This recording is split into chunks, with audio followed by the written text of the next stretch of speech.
A mochi moment from Mark, who writes, I just want to thank you for making GLP-1s affordable. What would have been over $1,000 a month is just $99 a month with Mochi. Money shouldn't be a barrier to healthy weight. 3 months in, and I have smaller jeans and a bigger wallet. You're the best. Thanks, Mark. I'm Myra Ahmed, founder of Mochi Health. To find your Mochi moment, visit joinmochi.com. Mark is a Mochi member compensated for his story. You're listening to this podcast, so I know you've got a curious mind. Here's a helpful fact you may not know yet. Drivers who switch and save with Progressive save over $900 on average. Pop over to progressive.com, answer some questions, and you'll get a quick quote with discounts that are easy to come by. In fact, 99% of their auto customers earn at least one discount. Visit progressive.com and see if you can enjoy a little cash back. Progressive Casualty Insurance Company and Affiliates. National average 12-month savings of $946 by new customers surveyed who saved with Progressive between June 2024 and May 2025. Potential savings will vary. Voices for Justice is a podcast that uses adult language and discusses sensitive and potentially triggering topics, including violence, abuse, and murder. This podcast may not be appropriate for younger audiences. All parties are innocent until proven guilty in a court of law. Some names have been changed or omitted per their request or for safety purposes. Listener discretion is advised. My name is Sarah Turney, and this is Voices for Justice. Today, I'm bringing you the case of a young Olympic hopeful from Wyoming who went out to map a run and never made it home. This is the case of Amy Wroe Bechtel. In July 1997, 24-year-old Amy Wroe Bechtel seemed to be right on track to accomplish her goals and realize her dreams. She met her husband Steve in 1991 when they both attended the University of Wyoming. After that, they moved to Lander and got married in June 1996. Now, Lander's a pretty small town of just about 7,000 people, but it seems kind of perfect for them. Steve loves rock climbing, and Amy's a world-class runner. At the University of Wyoming, she was captain of the cross-country and track teams. In 2023, she still held a record for the 3,000 meters. And she was named to the Western Athletics Conference's All-Star team. During his interview with the show Disappeared, her brother Nels would say that Amy was by no means a natural at running. Basically, her friend's dad got her into it in high school, but she really just kind of fell in love with it and did extremely well. So after college, she didn't want to stop running. She decided to train for the 2000 Olympics in long-distance running. Obviously, a very ambitious goal that I think just kind of sums up what type of person Amy is. And again, it all makes sense why they love Lander. Now, it is known for being kind of like this western town where Butch Cassidy was apparently once arrested, but it also sits a mile above sea level, and it's described as this paradise for outdoor enthusiasts like Amy and Steve. Especially during this time in the 90s, the Wind River Range drew in rock climbers from all around the world. I'm not going to sit here and claim that I know anything about rock climbing, but from what I found, people loved it because the walls are extremely difficult to climb. And the temperate weather, scenic lakes, rivers, and beauty of the area made it a perfect place for Amy to run. They were really both just engulfed in this lifestyle. They both worked part-time at Wild Iris Mountain Sports, and they were renting a cottage on Lucky Lane. This whole block of homes is known as Climbers Row, and has been described as kind of a hipster cluster of young outdoor enthusiasts like Steve and Amy. They rented this home from their neighbor and free climbing pioneer Todd Skinner and his wife Amy Whistler, who are also part owners of that sporting goods store that Amy and Steve worked at. So this small community really works, plays, and literally lives together. But Steve and Amy didn't plan on staying on Lucky Lane. As much as they loved it, they were looking for the American dream. They didn't want to rent, they wanted to own. And in late July 1997, they just closed a contract on their new home on McDougall Drive. This is about a mile closer to the center of town, so it's not far away from this community by any means. but it's a step towards their goals. And as anyone who's gone through the home buying process knows, there is an endless list of things that you have to do, including get furniture for their new dream home. But Amy had a plan. On the morning of Thursday, July 24th, she was going to drive 3 hours north to her parents' house in Powell. She was going to pick up some furniture that her dad, Dwayne, was refinishing for them. But like I said, this to-do list when you buy a new home is kind of never-ending. So the night before, Amy calls her mom and asks if they can reschedule. She says that she just has way too many things to get done on her only day off from the sporting goods store. Her mom says no problem and doesn't think much of it. So on the morning of the 24th, after having breakfast together, Steve and Amy each leave the house at about 9:30 a.m. While Amy plans to knock out as many things as she can from that to-do list, Steve has a much easier day. He takes their yellow lab Johns and heads about an hour northwest to Du Bois. He's meeting his friend, Sam Leitner. He's another climbing enthusiast and travel writer. Their plan is to scout potential climbing routes up Cartridge Creek. So Steve's off doing that while Amy spends most of her time near the city center of Lander. But while Amy does have the day off from the sporting goods store, she still has to teach a 90-minute fitness class at the Wind River Fitness Center, another one of her part-time jobs. The owner of the establishment, Dudley Irvine, would later describe Amy as upbeat, but a little high-strung because of her to-do list, which also includes picking up the center's recycling. Amy does that and begins to tackle the rest of her list. In preparation for the move, she calls the phone, gas, and insurance companies, which we all know can take quite some time. At around 2, Amy makes it to a store called Camera Connection on Main Street in Lander. Amy also dabbles in photography, and she's there to inquire about getting some of her photos framed for a competition she was entering. The owner, John Strom, is very familiar with Amy, like pretty much everyone else she encounters that day. He says that there was nothing odd about Amy or their interaction, and that she seemed cheerful. He also notes that Amy was in her full running gear, a yellow shirt, black shorts, and running shoes. She spends about 30 minutes here before leaving at about 2:30. Presumably from here, she goes out to Loop Road, where she was planning a 10K run for that September. It would be pretty tough, but the plan was to finish at Fry Lake so that runners could jump in to cool off. So it seems like Amy had a pretty solid idea of what she wanted to do and just needed to map it out.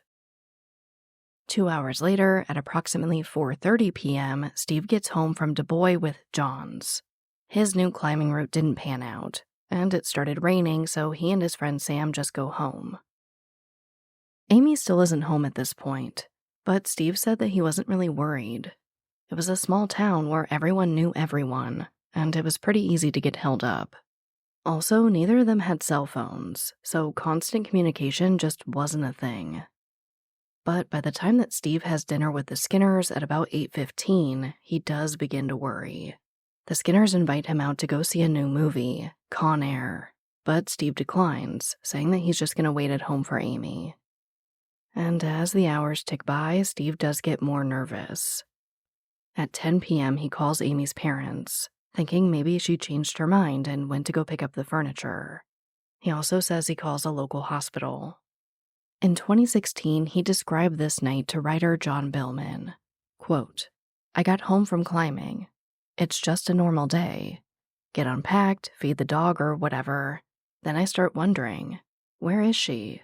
Make some calls, drive around a little bit. It gets to be like 8 p.m., 9 p.m., 10 p.m. That incredible anxiety builds up. You're just worried. I hope she didn't break her ankle. I hope she didn't run out of gas. Those normal things where you're like, this sucks. But you're not going, I hope my wife wasn't grabbed by some psychopathic serial killer." End quote. At approximately 10:30 p.m., Steve reports Amy missing to the Fremont County Sheriff's Office. This episode of Voices for Justice is sponsored by Chewy. If you have pets, you probably know about Chewy, and you also know that when they say that they have everything you need to keep your pet happy and healthy, they're not messing around. To keep them happy, Chewy has over 100,000 products from all the brands my pets love at prices I love. To keep them healthy, Chewy offers pet prescriptions, pet insurance, telehealth vet visits, and they're even rolling out vet clinics across the country. I've been shopping with them for a very long time. And in addition to the auto-ship feature that gets the dog's food to them every single month, I also love to experiment with different treats. But I'm a bit picky. For me, it has to be high quality with simple ingredients. I recently picked up treats from Shepherd Boy Farms that are 100% just chicken breast. Popcorn and Heber are already obsessed. Chewy has everything you need to keep your pet happy and healthy. And right now, you can save $20 on your first order and get free shipping by going to chewpanions.chewy.com/SarahETurney. That's chewpanions.chewy.com/SarahETurney to save $20 on your first order with free shipping. chewpanions.chewy.com/SarahETurney. Minimum purchase required. New customers only. Terms and conditions apply. See site for complete details. This episode of Voices for Justice is brought to you by Quince. I've been trying to be more intentional about what I wear each day. I'm leaning into pieces that feel effortless, comfortable, and still put together. And Quince has been my go-to. The fabrics feel elevated, the fits are flattering, and everything just works without overthinking it. They use premium materials like 100% European linen, organic cotton, and ultra-soft denim. And the best part? Everything is priced 50 to 80% less than similar brands. They work directly with ethical factories and cut out the middlemen, so you're paying for quality and craftsmanship, not brand markup. I recently just ordered their tiered linen dress, of course in black. I wanted to pair it with one of my favorite pairs of brown wedges. The problem was, I didn't have a brown purse. So I got that from Quince too. It's one of my favorite outfits. It's easy, effortless, and feels amazing, especially as we're getting a little bit warmer here in Phoenix. Refresh your everyday with luxury you'll actually use. Head to quince.com/justice for free shipping on your order and 365-day returns. Now available in Canada too. That's QUINCE.com/justice for free shipping and 365-day returns. Quince.com/justice. 2 officers are sent to the home immediately, but because it's dark, they begin planning for a search in the morning. But when the Skinners get home from their movie at about 11 p.m., they have no plans of waiting for daybreak. They begin driving around Loop Road looking for Amy. And they don't find Amy, but about 2 hours later at 1 a.m., they find her car. Her white Toyota Tercel station wagon is parked at a turnoff for an area called Burnt Gulch. It's also at the base of a popular trail not far from Fry Lake. So in the exact area they expected Amy to be. Now, the Skinners do have a cell phone, and they immediately call Steve. He grabs flashlights, lanterns, and sleeping bags and comes to the site with his friend Kirk. They take a look at the car and begin searching for Amy. Again, they don't want to waste any time. If Amy's out there hurt or she was attacked by an animal, these hours are vital. But let's take a second and pause and talk about her car.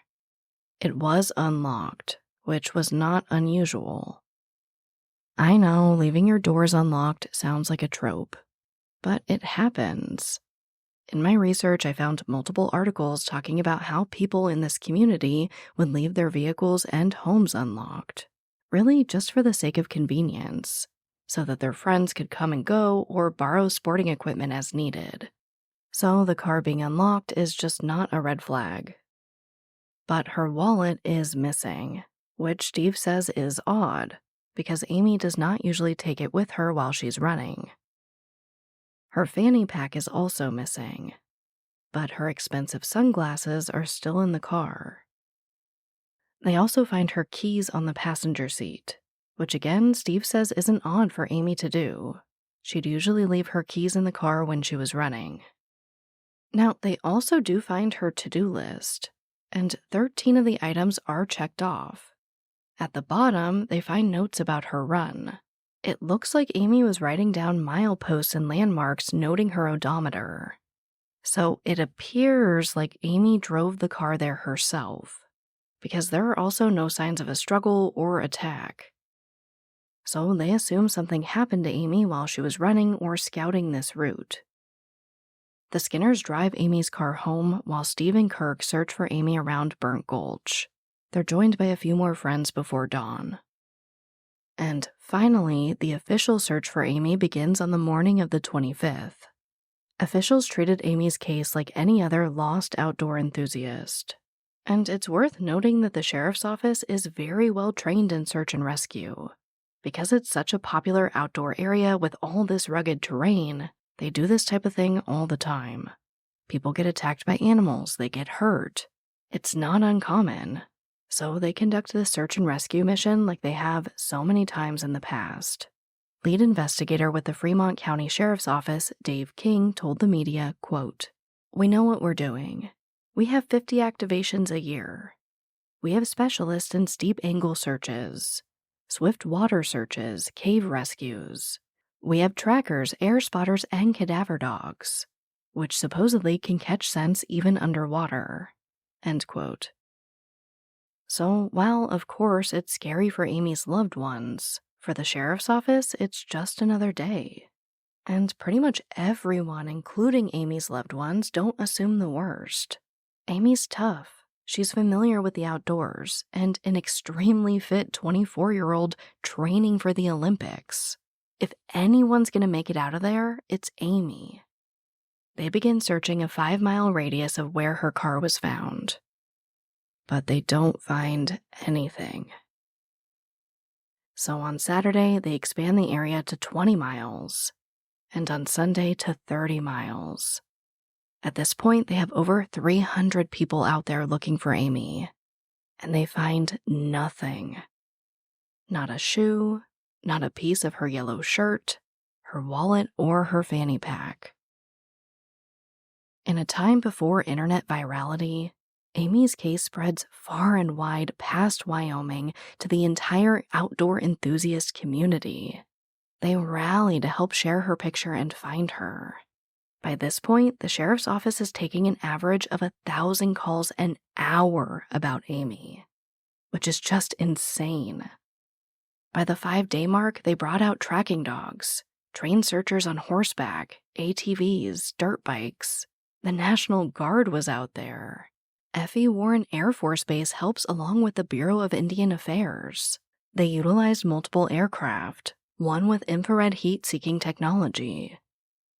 The search for Amy was massive. And I know I talk about communities rallying around each other all the time, but the show of support for Amy is truly astounding.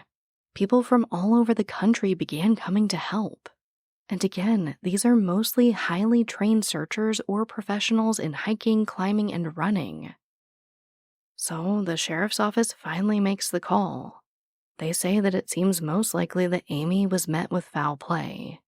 If Amy had broken an ankle, fallen off a cliff, or was attacked by some type of animal, there would have been evidence of that.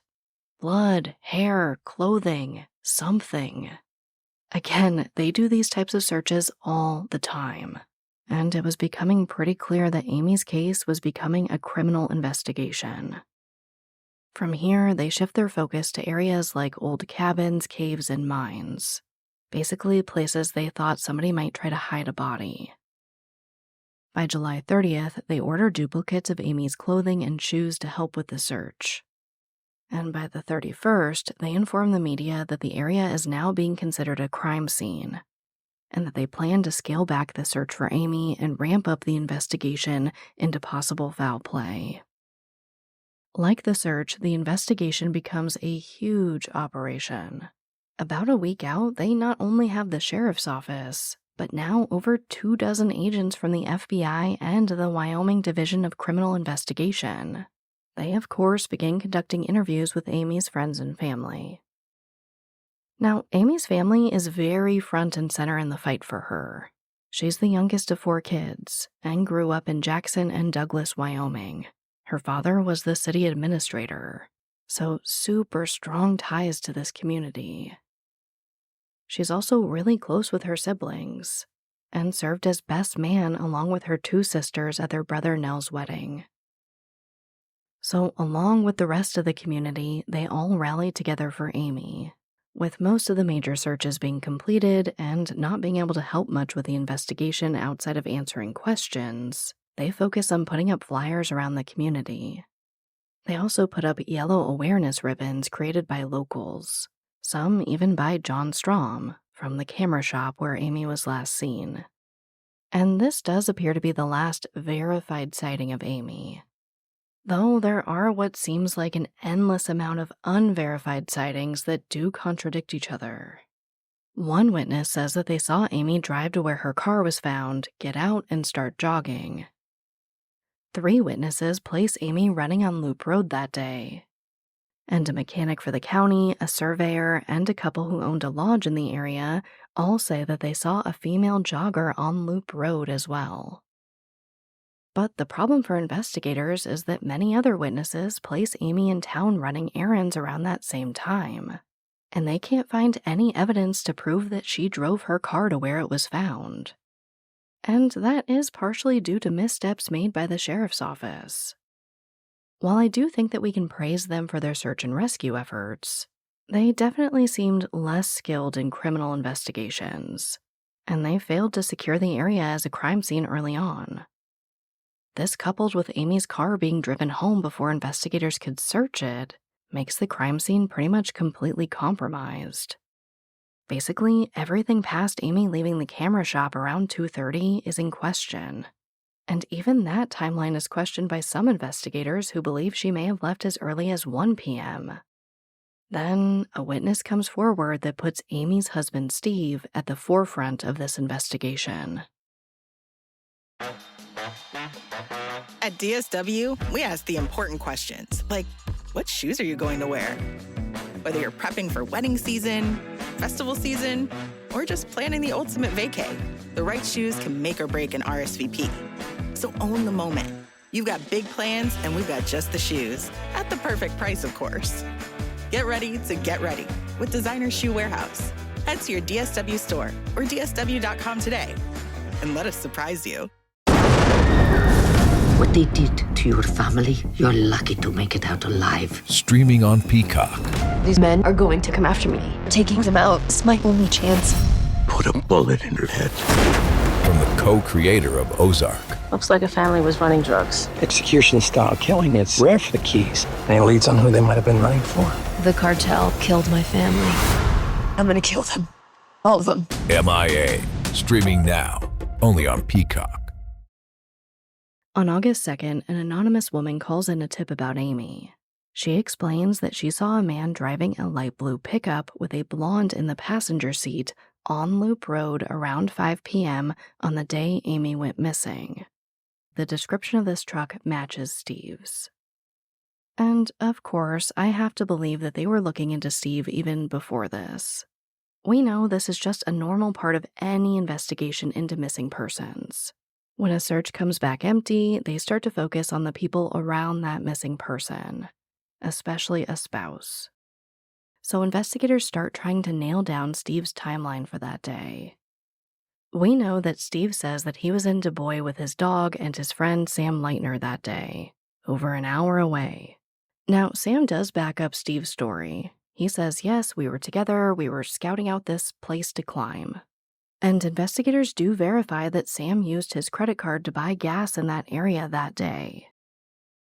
But none of that really confirms that Steve was with Sam.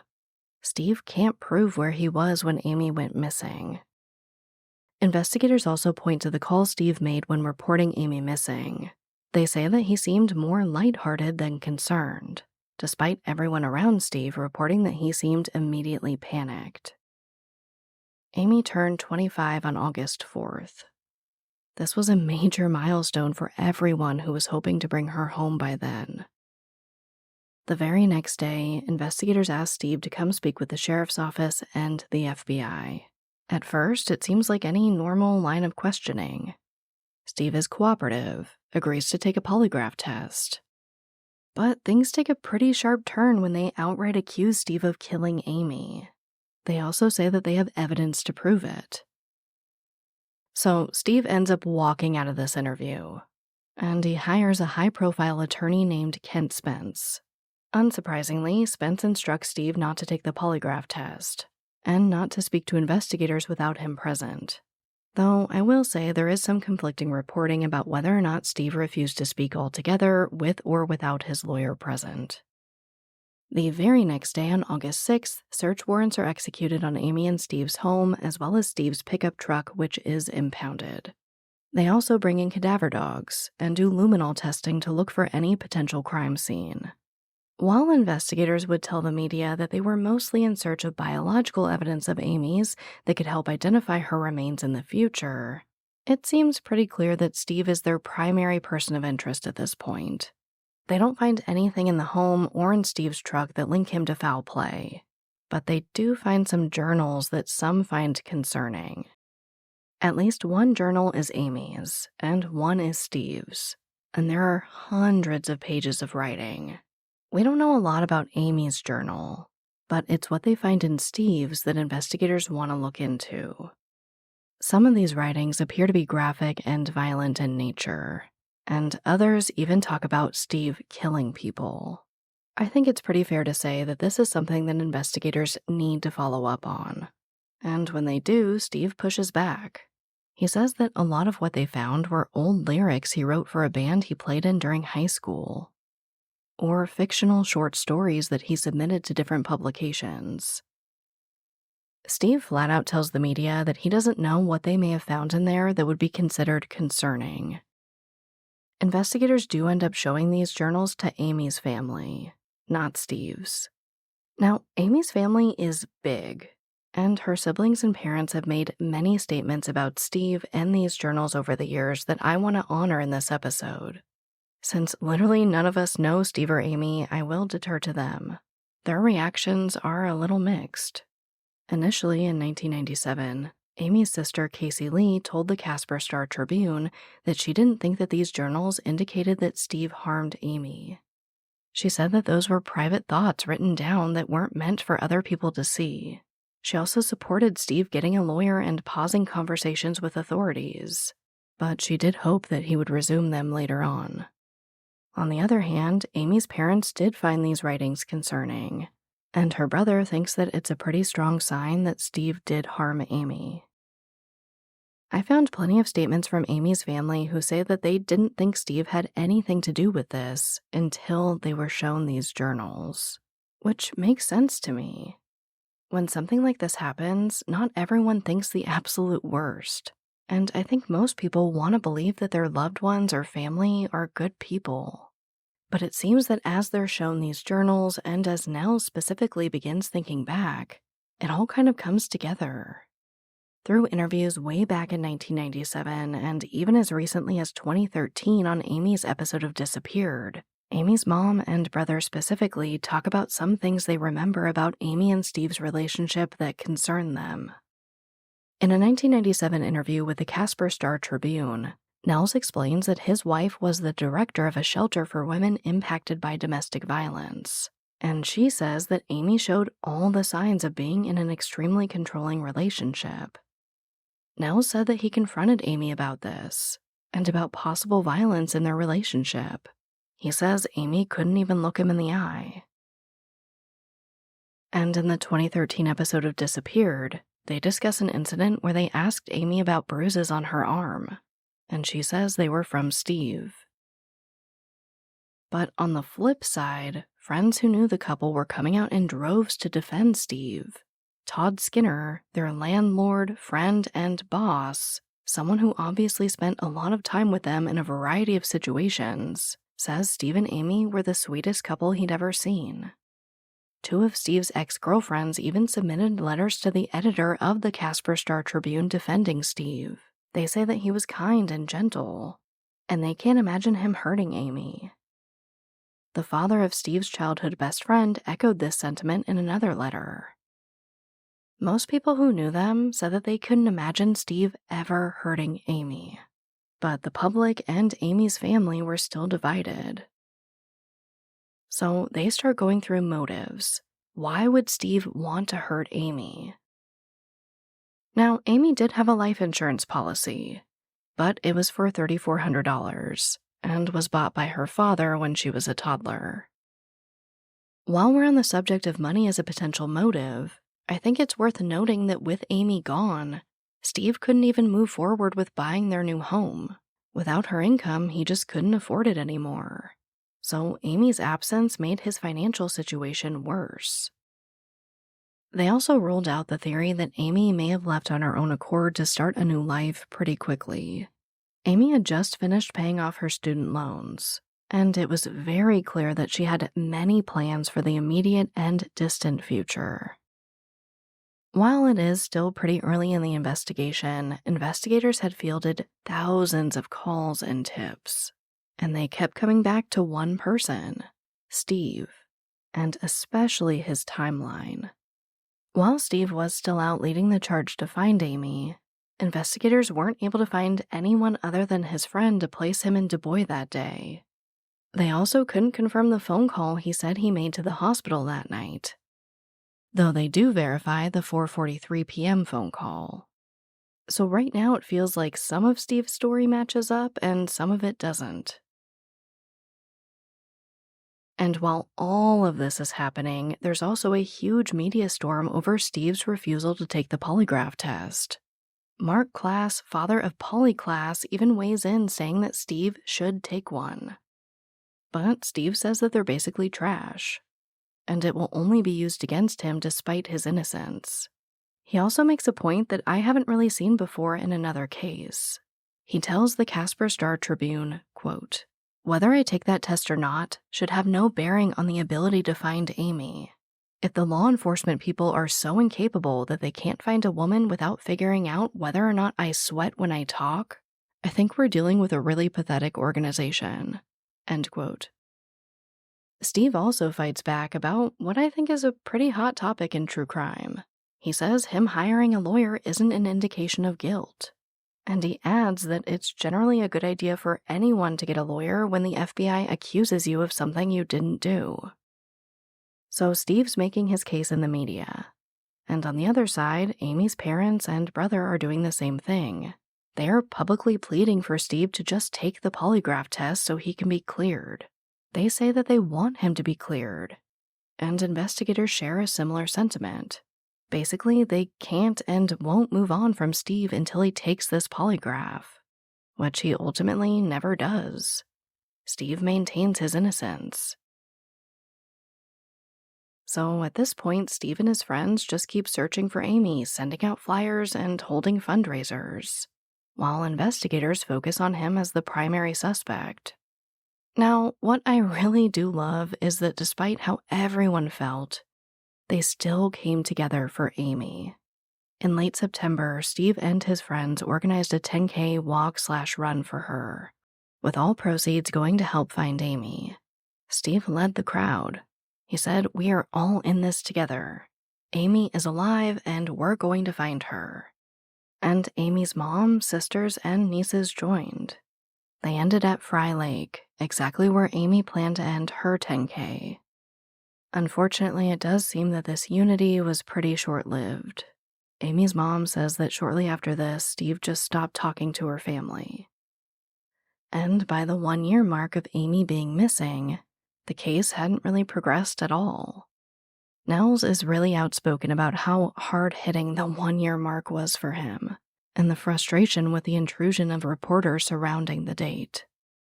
Investigator King says that he's still speaking to someone new every week, but he still wants to talk to Steve and ask why he wrote about killing people.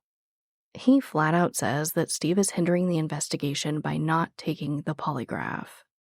At this point, King and Steve's lawyer, Kent Spence, kind of duke it out in the media. While King is basically putting all the blame on Steve for Amy's case not moving forward, Spence counters this by saying that Steve has answered every question he can. And at this point, he's being harassed and abused by the sheriff's office. He further adds that King's focus on prosecuting Steve is only to further his political campaign to be elected sheriff. It gets spicy. Pent argues that King botched this case from the beginning, primarily by not securing the area as a crime scene, which he says is standard protocol. But King claps back. He says that they can't even confirm that Amy was in that area at all. and it was Steve and his friends who messed up the crime scene and Amy's car before authorities ever got there. And while I'm not sure I want to weigh in or what I even think about this media fight, I do agree with Spence that there were missteps. And the sheriff's office admits it too, albeit it was about a decade later. Sergeant John Surga, who inherited Amy's case in 2010, told Runner's World, quote, "We didn't close off any routes out of here. We didn't close off any vehicles. All we had was a bunch of people up here looking for a missing runner. We actually ruined it with a vehicle because we allowed the Skinners to drive it home. The investigation was not good for at least the first 3 days. There was a lot of stuff that was lost." End quote. It does seem that Zerga is correct, that not closing this off as a crime scene did impact quite a bit of at least potential evidence. Initially, they found a footprint near Amy's car that they thought was hers, but because the scene was trampled, they couldn't definitively link it to her. The same goes for another footprint found deeper in the forest. They thought it was Amy's, but were unable to find it later on, and believed it was covered by tracks from the searchers. And the missteps in this case are not limited to them just failing to secure the scene. At the end of August 1997, there was a reported sighting of Amy at a Salt Lake City convenience store, and there was supposedly surveillance video to back this up. Amy's family was super excited. Investigators tell them they're on it. They're going to go down there, get and review the tape. But Amy's parents later found out that the tape was never picked up. And by the time they went to follow up, it had been taped over. Now, you might be thinking, okay, but there are so many sightings in cases like this. That could have been anyone. And you're right. There have been countless reported sightings of Amy all over the country. But I have to imagine that for her family, for her loved ones, that question of what if? Was that Amy in Salt Lake City? Is just unbearable. It's a huge miss that could have at least eliminated that possibility that now remains open potentially forever. There was also a very scary and kind of random witness statements that authorities never seemed to get to the bottom of. On the night Amy went missing, there was a report of gunfire 8 miles from Burnt Gulch. Not only that, someone was apparently screaming, quote, "Come on, you sissy, do it, do it." End quote. Again, another one of those things that I imagine Amy's family just thinks, what if? And unfortunately, there was another pretty big slip-up early on, too. Just the next month in September, the sheriff's office was made aware that over 100,000 flyers that they printed and mailed across the country listed a phone number for anyone to call if they had tips that only worked within the state of Wyoming. So anyone who got this flyer and tried to call from another state didn't have a working phone number to call. And it's not only that, mistakes happen. No one and no investigation is perfect. But for some reason, somehow, it took them 8 days to stop sending out this flyer across the country after they were told about this mistake. They also failed to follow up on a potential sighting of Amy. A sheep herder in the area told his boss that he saw 2 men and a woman driving in a pickup, and later saw the same truck without the woman. This wasn't followed up on for weeks. So Steve's friend and an interpreter went and did it instead. And this is something that King fought back against in the media. When talking about these missteps, he says that this assessment is harsh. And when speaking about this incident specifically, he says this may be important. Amy may be alive, but likely isn't. He says the investigation overall is more important than this potential sighting. Which I take as it all goes back to Steve. It really does seem like if it wasn't a tip about Steve, they weren't open to hearing it. Which I think is why they had this huge emphasis on begging him to take the polygraph. Even Amy's family. It was very clear that this investigation was not moving forward without Steve taking that test. And despite him being very outspoken about not taking it, they just kind of left it there. I can tell you from personal experience that these are the things that families keep in the back of their minds forever. All of these what ifs. But to play devil's advocate, I can't overstate the overall efforts that were made to find Amy. Investigators reached out to NASA to get satellite images from that day. They also reached out to Russian officials asking for the satellite photos from their Mir space station, but no useful images were produced from either effort. They searched lakes and rivers, sometimes years later, with new dive teams. They followed up on countless tips and sightings, from possible hit-and-run scenarios to following up on a rancid smell that ended up being a dead deer. And the media campaign for Amy was insane. YellowstonePark.com dedicated a subpage to Amy's disappearance. Her picture and the words, "Have you seen this runner?" took up the entire cover of an edition of Runner's World magazine. She also had huge spreads in the New York Times and People magazine. Her photo and information were shown on the Jumbotron during football games at the University of Wyoming. Steve also made his own website, whereisamy.com, and he and his friends manned a 24/7 hotline. The Casper Star-Tribune, where I got a lot of this information from, ran a link on their homepage that said "Help Find Amy" for over 2 years straight. Her case was featured on Unsolved Mysteries, the Geraldo Rivera Show, where Geraldo himself pled with Steve to take the polygraph test. And like I mentioned, she was even featured on the show Disappeared in 2013, over 15 years since she went missing. There was even a $100,000 reward. There are sightings of Amy in Salt Lake City, Florida, New Mexico, Colorado, and more. And of course, unfortunately, like we see in a lot of these bigger cases, Amy's loved ones had to suffer through a cruel hoax. A message in a bottle was found floating in the middle of a river with a note that said, quote, "Help, I'm being held captive in Sinks Canyon, Amy," end quote. But when her family saw the note, they quickly determined that it was not Amy's handwriting. Authorities also looked into a man named Kelly McLeod, who they thought may have been stalking Amy. Her brother Nels even called him a bigger concern than Steve. But he was later ruled out, as were Amy's brother and father for good measure. By the early 2000s, Amy's father Dwayne had passed away, and the investigation was basically in the same spot it was in 1997. They're focused on Steve and the polygraph test as the key to solving this case. But then, around 2003, investigators shift their attention to the recent conviction of a possible serial killer. A few months after Amy went missing, a man named Dale Wayne Eaton is convicted of kidnapping and trying to kill a couple and their 5-month-old baby in the Red Desert in southern Wyoming. Now, I'll be honest, some reports say attacked, but the mother of this child says that he tried to kill them, so take that for what you will. Either way, luckily, they all survive. But somehow, Eaton only serves 99 days in jail for this. But soon after, in July 1998, he is arrested again near Du Bois after violating his parole.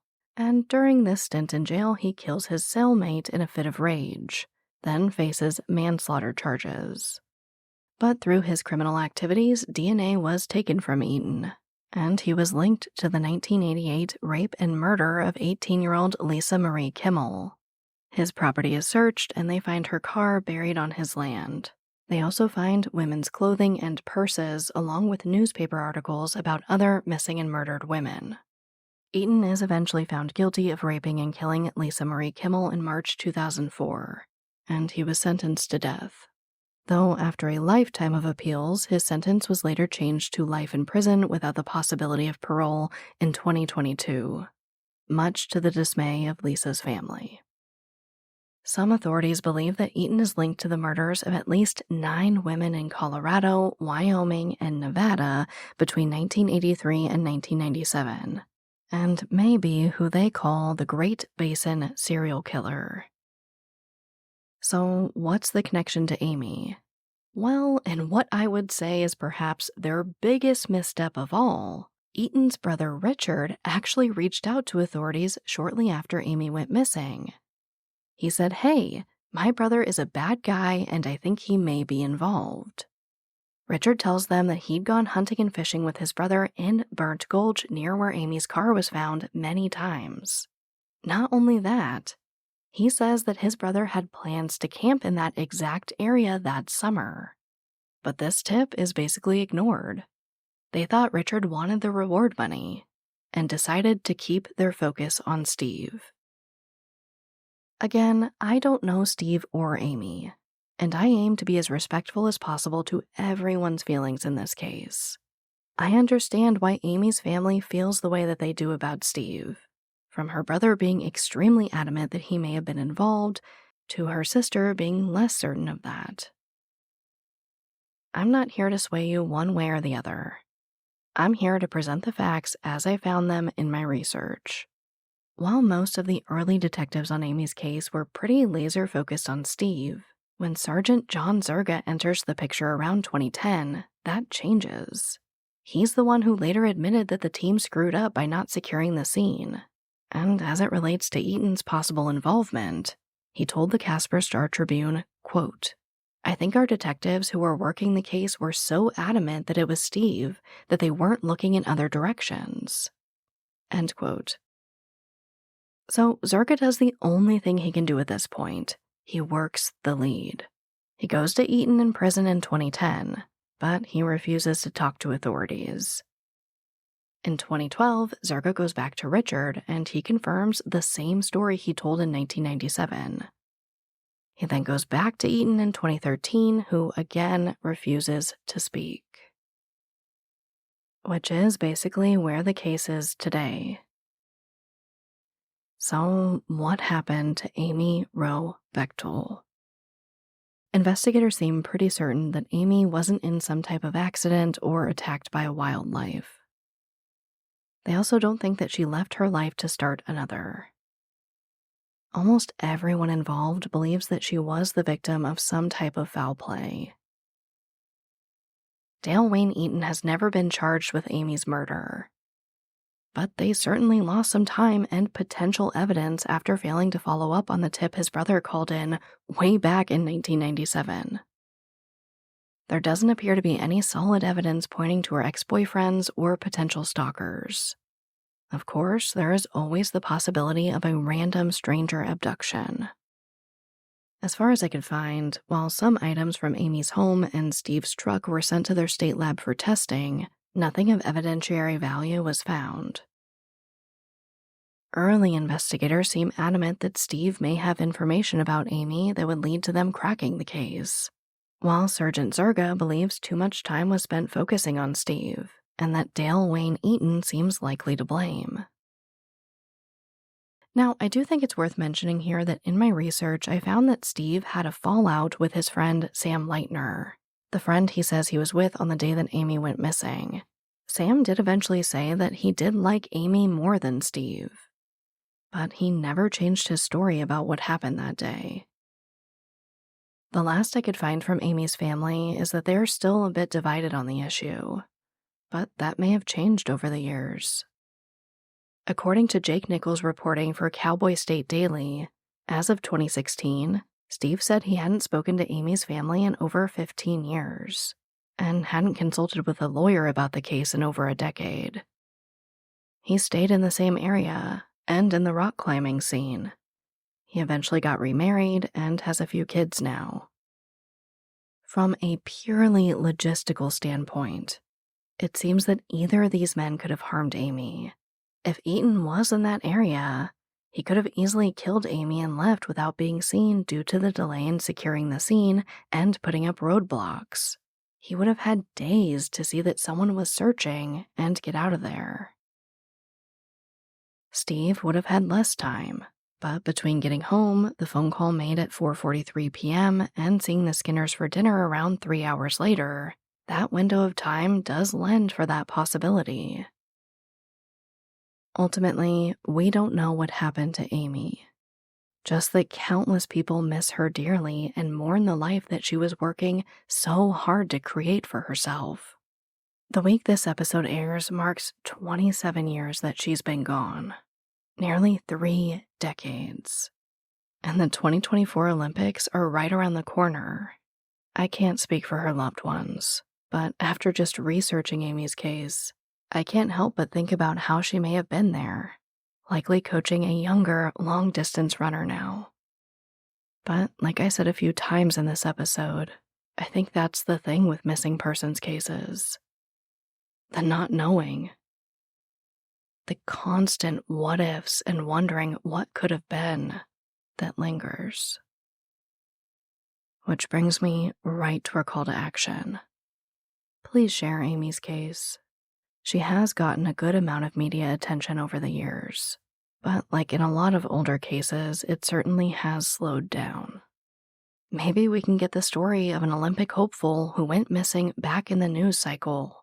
And if we are very, very lucky, help all of Amy's loved ones get the answers that they've been waiting so long for, so they no longer have to linger on the what-ifs.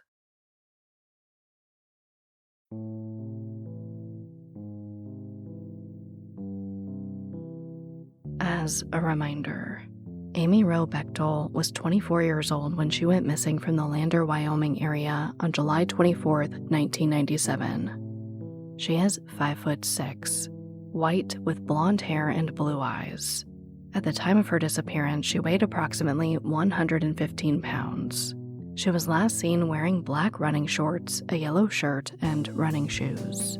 Anyone with information is asked to call the Fremont County Sheriff's Office at 307-332-5611. But, as always, thank you, I love you, and I'll talk to you next time.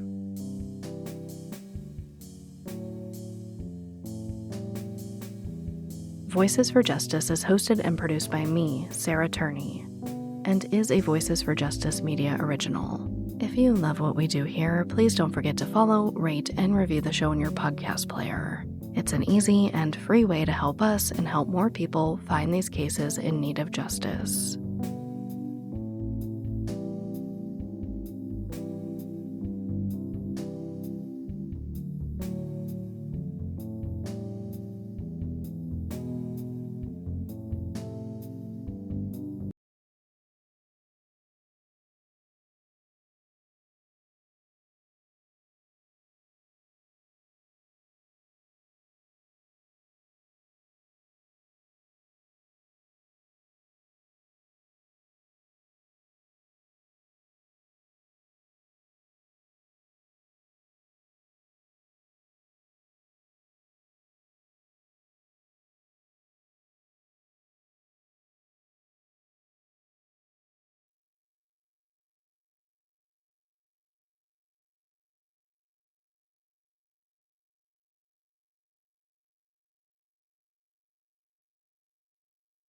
Welcome to the Secret After Show.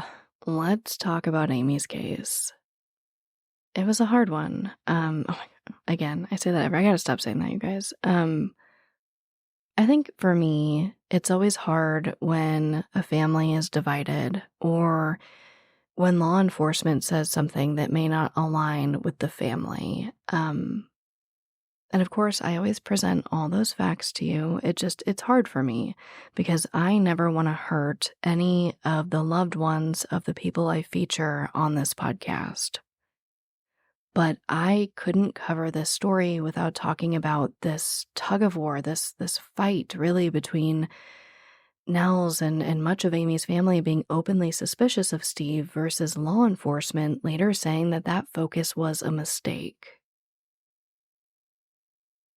Of course, like I said, I don't know what happened to Amy. I hope somebody out there does and calls in a tip. But that being said, I can only present the facts, and those are the facts. Early investigators really thought that Steve did it. This new guy comes in a long time later in 2010 and says he thinks the focus was too much on Steve and that blinded them to these other factors. And I see both sides. I just hope that something leads to finding Amy. Now, there were a few other things I wanted to talk about in this case. Some lighthearted, a little less lighthearted. You guys know how it goes. One thing was I found this article from 1997 where it says psychics found Amy's case because her picture was posted on the internet. Just the internet. It doesn't talk about a website, no social media, just the internet. And I just thought it was a unique reflection of how things have changed, especially in sharing missing persons cases. I mean, we saw the efforts to share Amy's case and it worked, right? I mean, people were coming from all over to come help search for her. And again, her case kind of went viral in a time before internet virality, which I know is a thing, right? There are plenty of true crime cases that have gotten super big in the media without the help of the internet. I don't know. It was just interesting to me. And there's a lot to be said about the efforts to find Amy, and I am still upset over those 100,000 flyers being sent without a proper phone number on them, but I will move on to the next topic, which is 911 call analysis. I think I've talked about this before. You guys know, I think, how I feel because I do think I've talked about this before. I don't think it's fair to analyze 911 calls. I heard a snippet of Steve's call on Disappeared, and it didn't feel like much of anything to me. Of course, I am no one. I do not know Steve. Her family, Amy's family, I should say, may feel differently, and I respect that 100%. I just think it's irresponsible for cops to go, or I'm sorry, the sheriff's office, I always mix those up, law enforcement, to talk to the media and cast suspicion based on a 911 call. I don't think it's a fair fight. I think everybody in emergency situations acts differently, and I think people are often surprised by how they act in emergency situations. You see it all the time with survivors, right? Fight or flight, fawn, all those things. You don't really know what your reaction is going to be. On the other hand, I think about my sister and my dad, which I don't know. You guys tell me if you hate me bringing this up. I feel like it's my best frame of reference. Because I feel some type of way about the way that my dad reported Alyssa missing. He was extremely calm, the same way that they say Steve was calm, but then panicked to other people, just like they say Steve was. So I don't know. That one kind of got me because I found myself in this position of hey, I don't believe in analyzing these 911 calls, yet I have done the same thing in my dad's case. I don't know. I would love for you guys to weigh in on that. Let me know what you think. Of course, I think that there are some glaring factors, right? I think, maybe a difference with my dad's call versus Steve's is, from what I heard from Steve, it seemed pretty average, if you will. He was calling, he has a missing person, not a huge deal, right? Versus my dad adding all these details. My teenage daughter's on drugs, went to a known destination, she'll probably be back. So I guess I do feel like they're a little bit different, but in terms of analyzing how people are acting on 911 calls, are they frantic enough? Are they calm? What do you guys think about that? I don't think it's a fair fight. But again, I do feel a little hypocritical based on what I've said in the past. So you tell me. Going right into talking about analyzing other, suspicions, I, of course, wanted to talk about the hiring a lawyer suspicion, which I think by now it's pretty standard. Most people in true crime are yes, when somebody accuses you of murder, you get a lawyer. Innocent, guilty, whatever you're accused of these things, go get a lawyer. I think it was really just a sign of the times and what I always call old school true crime for law enforcement to be fighting this fight in the media with these talking points. He didn't sound concerned on his 911 call. He hired a lawyer. That's suspicious. It's interesting to see in these older cases. And again, it just kind of all goes back to that old school true crime way of thinking.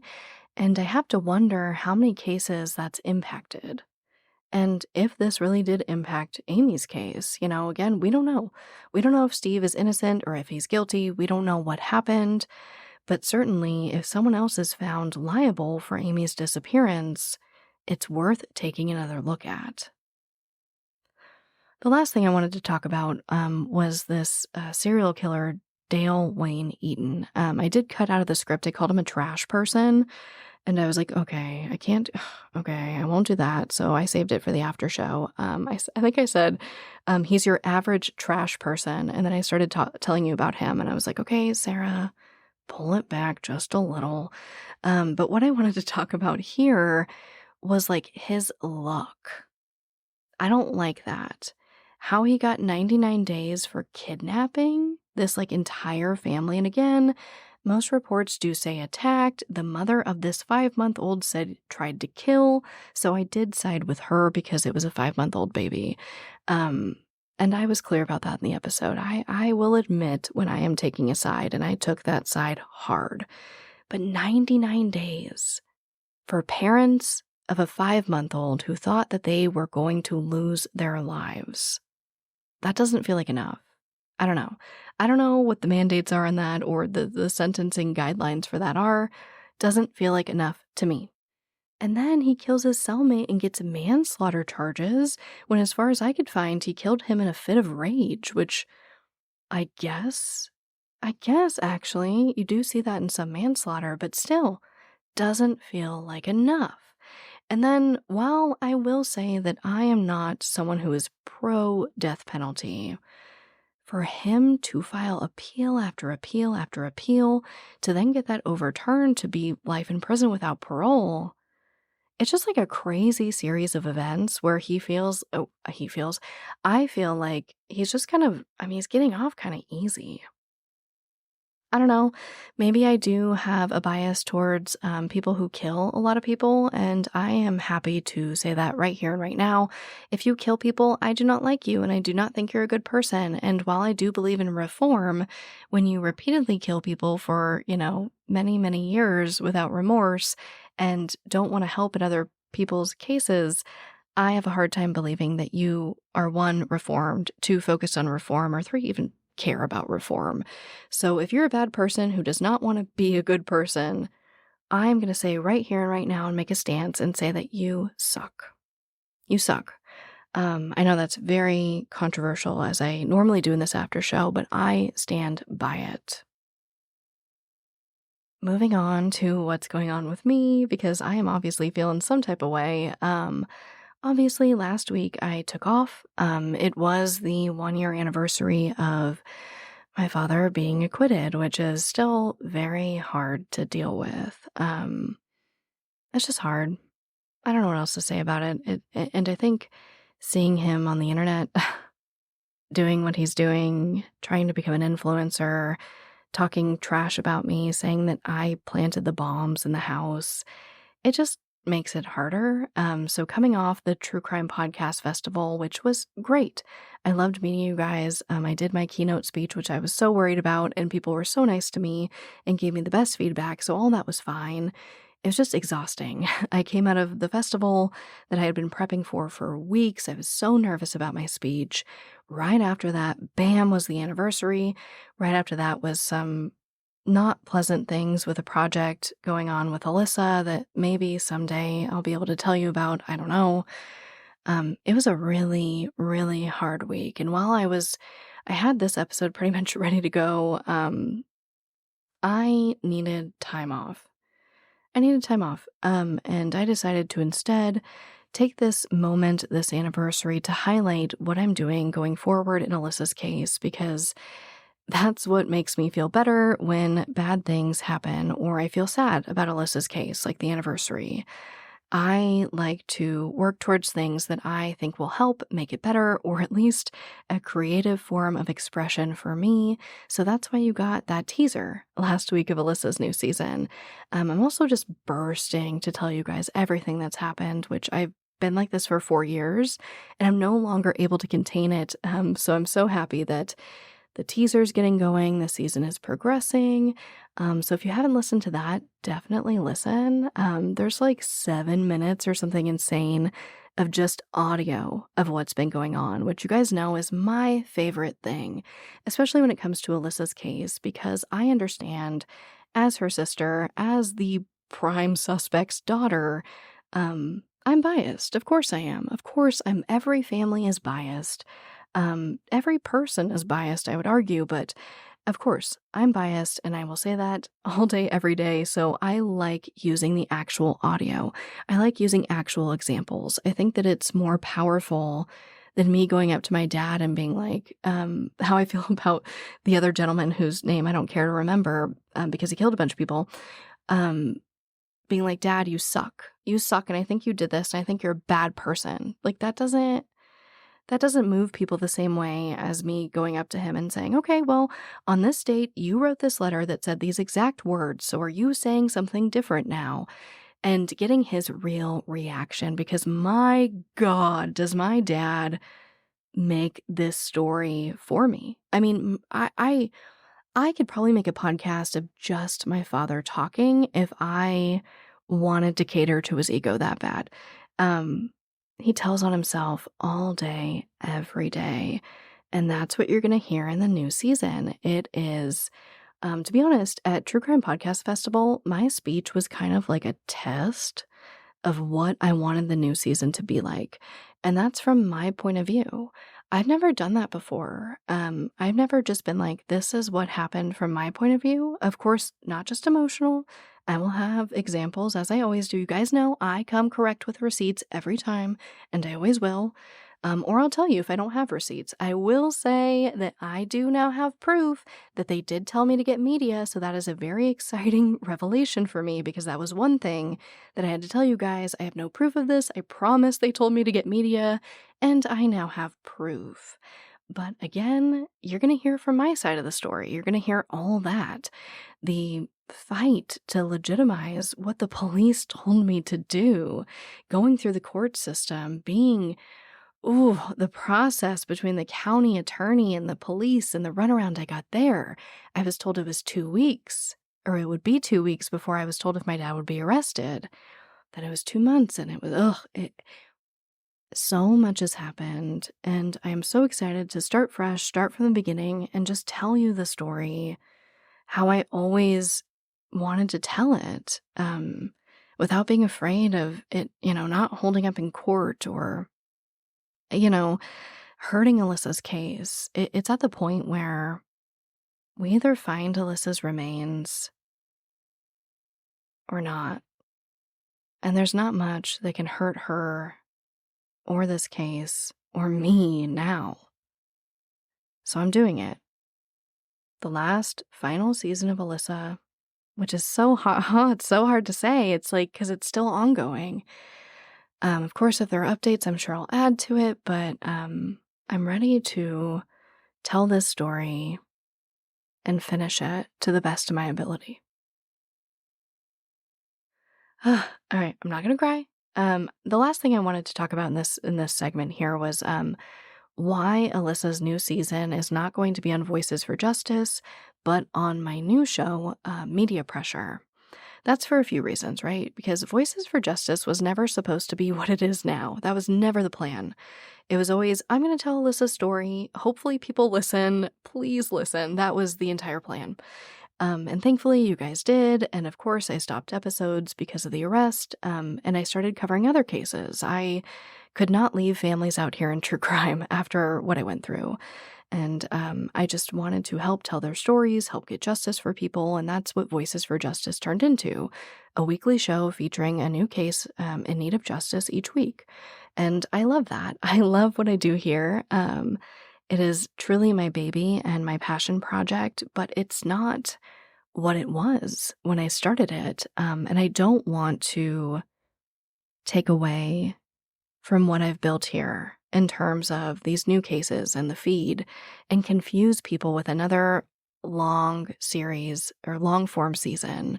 And it's twofold, right? One, I don't think it makes sense on this feed anymore. Which is hard to say because it all started with Alyssa and, she'll always be so rooted here.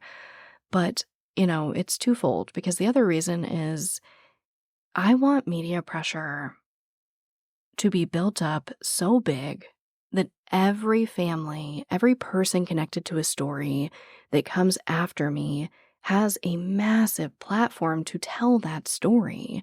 And Julie knows this. Julie Murray, who hosted season 1 about her sister Maura, I was very open with her and I said, listen, I want Maura, I want you to be this first season because I know this case is bigger than life, right? It's larger than life. It's a huge case that's going to draw in a lot of listeners. Like, one, of course, I want Julie to tell her story. You guys know, I don't need to justify all that. But we started with Maura because we knew that would build the feed. Because if I started with a smaller case, people wouldn't listen. It just is what it is. I wish it wasn't that way. But again, so going back to my point, starting with Maura, we're doing Alyssa on media pressure. That way, it's a mix of big cases that do draw people in, so that those with smaller cases, which are in progress, I cannot wait to bring you this season of this case that I'd never heard about. I feel like no one has covered. I want cases like that to be elevated by all the other seasons of the feed. So that's why Alyssa's going to media pressure. Also because media pressure was created because of Alyssa. That's why it's called media pressure. The police told me to get media pressure. The whole idea of that feed is featuring cases that have either been greatly impacted by media pressure, like Maura Murray, or cases greatly in need of media pressure, like many cases that we're working on seasons on for right now. I am running out of words to speak, but I hope that made sense. It was very rambly, as I normally am sometimes, which is why you get scripted in the regular show and unhinged in the after show, because I am truly one to go off on tangents like I am right now. So I hope that all made sense. I hope you listened to the preview for Alyssa's new season, and I hope you're excited. I am. But on to our segment of hope. This one is going to be short but sweet. It comes from ABC News from July 23rd, 2024. This was written by Annabelle Munoz. The title is Missing 15-Year-Old Monterey Park Girl Found Safe Outside of ABC 7, which I thought was unique. So let me read you the article. We are in Glendale, California for this one. A 15-year-old girl who went missing in Monterey Park last week was found safe Tuesday morning outside of ABC 7's office in Glendale. Apparently, a security guard saw that she was walking and had been followed by someone in a car who recognized her as a missing minor and called police. Now, this girl had apparently left home on a bike about a week prior. She said that she was headed to her aunt's house in San Gabriel, but never arrived. Now, it does seem like there's a little bit more to this story. They do say that due to confidentiality laws, they can't discuss whether the minor has been in contact with her family. But essentially, she leaves on her bike and then shows up at this news office, which is just so random and so crazy. And again, so wonderful because she is found safe, she is okay, and that's what we care about. That's why it makes our segment of hope. One, because people come home in the most unpredictable ways, and she beat all those statistics by coming home. So I wish her nothing but the best. I hope everything is okay with her family. I will not say her name, but that is our segment of hope. And as always, thank you, I love you, and I'll talk to you next time.